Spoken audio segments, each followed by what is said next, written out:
हमारा first chapter है chemical reaction. इसके पहले वीडियो में हम लोग केमिकल रिएक्शन के बारे में पढ़े थे। इसका कैरेक्टरिस्टिक्स भी हम इसके पहले वाले वीडियो में पढ़ाए थे। कैरेक्टरिस्टिक ऑफ केमिकल रिएक्शन में फर्स्ट होता है इवोल्यूशन ऑफ गैस। इसका फर्स्ट हम लोग इसके पहले वाले वीडियो में पढ़े हैं फॉर्मेशन ऑफ हाइड्रोजन गैस के बारे में। उसकी एक्टिविटी भी हम लोगों ने पढ़ी थी। अब दूसरा होता है इसमें formation of oxygen gas. Oxygen gas कैसे बनता है? Formation of oxygen gas. Oxygen gas का फॉर्मेशन हम लोगों को पढ़ना है। अब इसका कैसे ये बनता है तो देखेंगे। Potassium chlorate by heating of potassium chlorate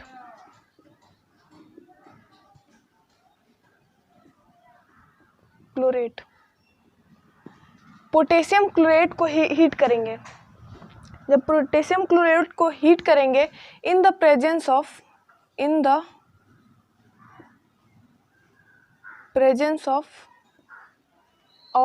catalyst MnO2 manganese dioxide by heating of potassium chlorate को हीट करेंगे in the presence of a catalyst MnO2 के प्रेजेंस में अगर उसको हीट करेंगे तो पोटेशियम क्लोराइड बनेगा हमारा potassium chloride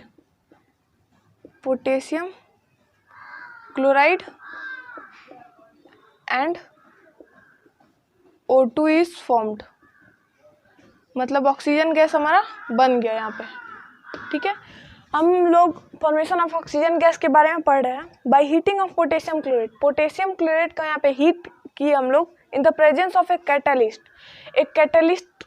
MnO2 manganese dioxide के प्रेजेंस में उसको हीट किए पोटेशियम क्लोरेट को, तो हमारा बना क्या? Potassium chloride and O2 oxygen gas. अब इसका इक्वेशन कैसा होगा? ये रहा। दैट इज पोटेशियम क्लोरेट का फॉर्मूला होता है KClO3। ये हमारा पोटेशियम क्लोरेट का फॉर्मूला होता है। ये हमारा हो गया सॉलिड। इसको हम लोग इसके मुताबिक बाय हीटिंग इसको हीट कर रहे हैं, तो हीट कर दिया इसको। हीट किए तो हम और किसके प्रेजेंस में हीट करना है? Presence of MnO2। तो यहाँ पे MnO2 हम लोग दे दिए। MnO2 के प्रेजेंस में इसको हीट करना है इसको। अब हमारा बना क्या? Potassium chloride. KCl बना हमारा। KCl बनेगा और O2 बनेगा प्लस O2। ये हमारा गैस हो गया, ऑक्सीजन गैस यहाँ पे फॉर्म हो गया। अब इसको बैलेंस कर लेंगे। यहाँ पे इधर 3 ऑक्सीजन है और यहाँ पे इधर 2 है, तो इसको हम लोग 3 कर दिए तो यहाँ पे कितना हो गया? 3 2 6। तो यहाँ पे भी कर देते हैं। ये भी ऑक्सीजन इधर भी 6 इधर भी 6, के भी इधर पोटेशियम भी इधर 2, तो इसको इधर 2 करना होगा। Cl इधर 2 Cl इधर 2, बैलेंस हो गया इक्वेशन। अब ऑक्सीजन गैस हमारा बन गया। तो ये इक्वेशन है फॉर्मेशन ऑफ ऑक्सीजन गैस का।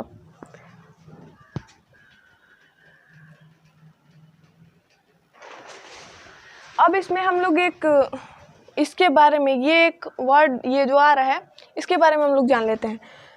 कैटलिस्ट आखिर होता क्या है? तो कैटलिस्ट क्या होता है ये देखिए। कैटलिस्ट क्या होता है अब ये देखेंगे हम लोग। कैटलिस्ट क्या होता है? वैसा सब्सटेंस जो रिएक्शन के रेट को चेंज कर दे बिना रिएक्शन में पार्ट लिए। तो लिखेंगे a substance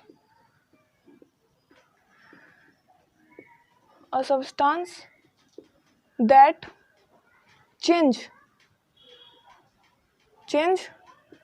the rate of reaction. A substance that change the rate of reaction के रेट को चेंज कर दे विदाउट टेकिंग पार्ट बिना पार्ट लिए, without taking part in a chemical reaction, in a chemical reaction.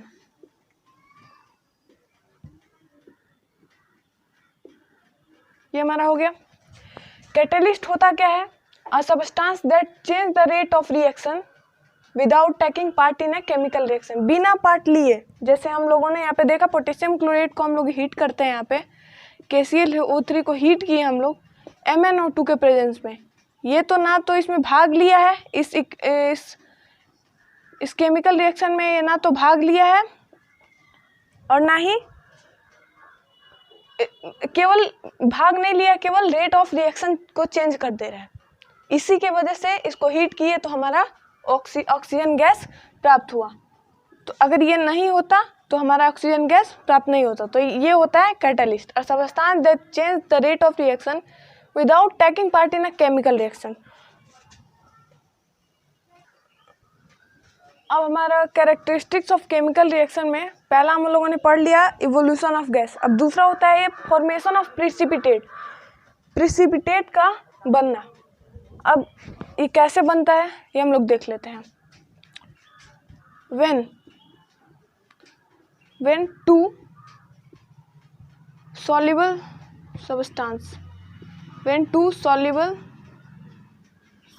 substances mixed with each other, किसी भी दो soluble substance को एक साथ मिक्स करते हैं, mix with each other, they react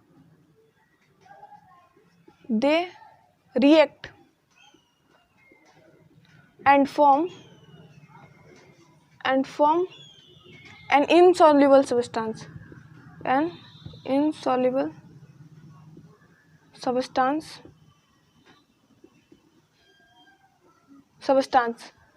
that is settled down। दो सॉल्युबल सब्सटेंस को एक साथ मिक्स करने पे एक इनसॉल्युबल सब्सटेंस बनेगा जो नीचे बैठ जाएगा, that is settle down in a beaker, is called precipitate. ये होता है प्रिसिपिटेट। दो सॉल्युबल सब्सटेंस मतलब जो घुल जाए, सॉल्युबल सब्सटेंस मतलब होता है घुलने वाला substance. When two soluble substances mixed with each other, एक दूसरे में मिलाएंगे उसको, दे रिएक्ट, दोनों आपस में रिएक्ट करके and form an insoluble substance, एक इनसॉल्युबल सब्सटेंस बनाएगा, वो नीचे बीकर में बैठ जाएगा। उसी को हम लोग प्रिसिपिटेट कहते हैं, प्रिसिपिटेट। एंड दिस रिएक्शन, ये जो रिएक्शन होगा, this reaction is called precipitation reaction.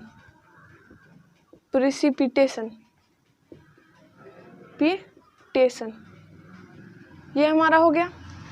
दूसरा फॉर्मेशन ऑफ प्रिसिपिटेट था। क्या होता है फॉर्मेशन ऑफ प्रिसिपिटेट? तो देख लेते हैं। When two soluble substances are mixed with each other, they react and form an insoluble substance that is settled down in a beaker is called precipitate। दो soluble substance को एक साथ mix करने के बाद वो आपस में रिएक्ट करके एक इनसॉल्युबल सब्सटेंस बनाएगा जो बीकर में नीचे बैठ जाएगा, वो घुलेगा नहीं, नीचे आके बैठ जाएगा। और इस रिएक्शन, उसी को प्रिसिपिटेट कहेंगे और इस रिएक्शन को प्रिसिपिटेशन कहेंगे। जैसे हमारा एग्जाम्पल हो गया,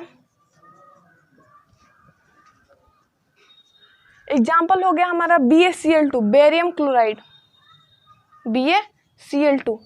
ये हमारा एक्वस हो गया। एक्वस कहने का मतलब कि ये सॉल्युबल सब्सटेंस है। BaCl2 प्लस Na2SO4, ये भी हमारा सॉल्युबल सब्सटेंस है, एक्वस। दोनों को मिक्स कर दिया, आपस में मिक्स किए तो दोनों आपस में रिएक्ट हो गया रिएक्ट करके बनाएगा क्या? तो देखिए BaSO4 ये हमारा प्रिसिपिटेट हो गया। प्रिसिपिटेट होगा हमारा वाइट प्रिसिपिटेट बनेगा, ये वाइट प्रिसिपिटेट को PPT भी लिख सकते हैं। प्रिसिपिटेट ये हमारा बीकर में नीचे बैठ जाएगा, ठीक है, प्लस NaCl हो गया हमारा। बैलेंस कर देंगे, इधर 2 लगा देंगे, हो गया, बन गया हमारा वाइट प्रेसिपिटेट। यहाँ पे बेरियम सल्फेट हमारा वाइट प्रेसिपिटेट हो गया है। यहाँ पे देख रहे हैं हम लोग कि बेरियम क्लोराइड एक एक्वस सॉल्यूशन है, ये भी एक एक्वस सॉल्यूशन है, यानी कि सॉल्युबल है, दोनों सॉल्युबल है। एक दूसरे को मिक्स किए तो ये एक दूसरे में इससे रिएक्ट होके एक इनसॉल्युबल सब्सटेंस बना। ये एक इनसॉल्युबल सब्सटेंस है जो बीकर में नीचे बैठ गया, ये होता है प्रेसिपिटेट। तो फॉर्मेशन ऑफ प्रेसिपिटेट भी हम लोगों ने पढ़ लिया।